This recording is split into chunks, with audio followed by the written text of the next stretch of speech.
मन के जीते जीत है, मन के हारे हार। हार गए जो बिन लड़े, उन पर है धिक्कार। उन पर है धिक्कार जो देखें ना सपना। सपनों का अधिकार असल अधिकार है अपना। अपनों की खातिर करना है कुछ आज हमें। अजर अमर कर देना है स्वराज हमें। तू माटी का लाल है, कोई कंकड़ या धूल नहीं। तू समय बदल के रख देगा, इतिहास लिखेगा भूल नहीं। तू भोर का पहला तारा है, परिवर्तन का एक नारा है। ये अंधकार कुछ पल का है, फिर सब कुछ तुम्हारा है। और नमक, हमने कहा था महाराज हम नमक हैं, जा रहे हैं आपके शत्रुओं की चोट पर लगे।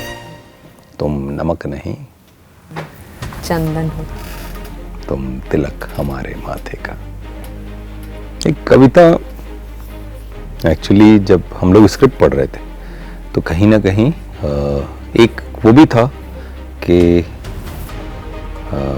छत्रपति संभाजी महाराज के जीवन में उन्होंने 127, जितनी मुझे जानकारी है, 127 युद्ध लड़े और ये फिल्म उनके ऊपर है।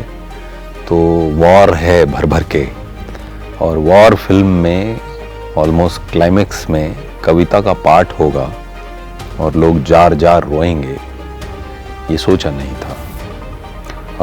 हम लोग इनफैक्ट कहीं ना कहीं थोड़ा एक वो था कि वॉर फिल्म के ऑलमोस्ट क्लाइमेक्स में जब कविता पढ़ी जाएगी तो लोगों का रिस्पांस क्या होने वाला है, क्योंकि एक बहुत बड़ा डिसीजन था।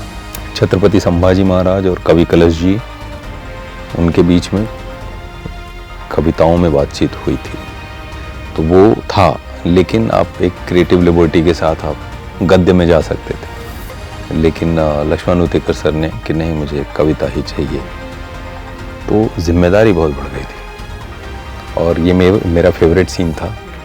मैं इस सीन का इंतज़ार कर रहा था, विकी का भी ये फेवरेट सीन था, हम दोनों इस सीन का इंतज़ार कर रहे थे।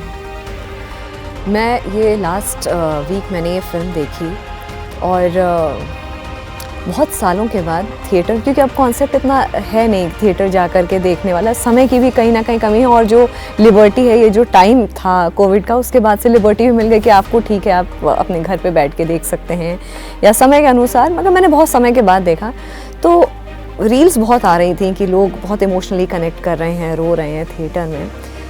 तो मुझे लगा कि होगा कुछ एक आधा तबका जो मतलब ठीक है, फिल्में इम्पैक्ट क्यों नहीं करती हैं। मेरी आगे वाली सीट पे रो पे मुझे सिसकियाँ आ रही थी, पड़ोस में सिसकियाँ आ रही थी, और इस कविता के दौरान ही ये सिसकियाँ आ रही थी कि जिस तरह से आप लोगों की डिलीवरी रही थी बहुत कमेंडेबल था। Thank you so much. और आपने जब नमक वाला वो जो पोएट्री पढ़ी थी, वो जो अंदर से आपने जान डाली थी, वो मैं यही कहूँगी क्योंकि एक आर्टिस्ट रह चुकी हूँ तो मुझे पता है वो अंदर से जो जान डाली थी, जो आपको पता था उस वक्त ये कनेक्ट कर ले जाएगा ऑडियंस के साथ। ये नहीं पता होता कि मैं जो कर रहा हूँ ये कितना कनेक्ट करेगा।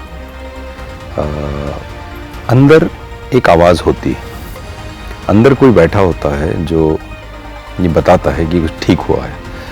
जब मैं ये ख़त्म किया था, घर आया था, तो मैंने घर पे बोला था कि आज कुछ हुआ है, लेकिन ऐसा हुआ है, ऐसे लोग रिसीव करेंगे इस सीन को, इसका अंदाज़ा नहीं था। लेकिन कहीं लोगों को भावनात्मक तल पे बहुत छू गया है, और अब ये फिल्म हम लोगों की है ही नहीं, अब ये फिल्म लोगों की हो गई है। क्योंकि जिस तरीके से फिल्म देखी जा रही है, जिस तरीके से सोशल मीडिया पे या पर्सनली रिस्पांस मिल रहा है, I never experience in my whole career, कभी मैंने ऐसा कुछ अनुभव नहीं किया। तो है, और वो सीन जब हम लोग पढ़ रहे थे, मैं और विक्की लक्ष्मण सर के साथ, क्योंकि बहुत सारे सीन हैं हमारे साथ में, तो हमारी कई बार रीडिंग हुई, तो लक्ष्मण सर ने उस सीन के लिए जो बताया था डिस्क्रिप्शन, आज जो हम पर्दे पे देख रहे हैं, उस समय उन्होंने एग्जैक्टली सेम चीज़ बोली थी कि मुझे ये चाहिए, ऐसे बंधे हैं, कवि जी को ऐसे लेके जा रहे हैं, दोनों का बैक है, और जैसे जैसे दूर जाएंगे वॉल्यूम अप हो जाए। बढ़ेगी। और वो जो डिज़ाइन है कि खड़े हैं लोग, कि इधर ये लोग खड़े हैं, उधर तंबू है जहाँ पे सुल्तान बैठा है और तो ये सब डिज़ाइन उन्होंने तभी बताया था, because he is DOP also.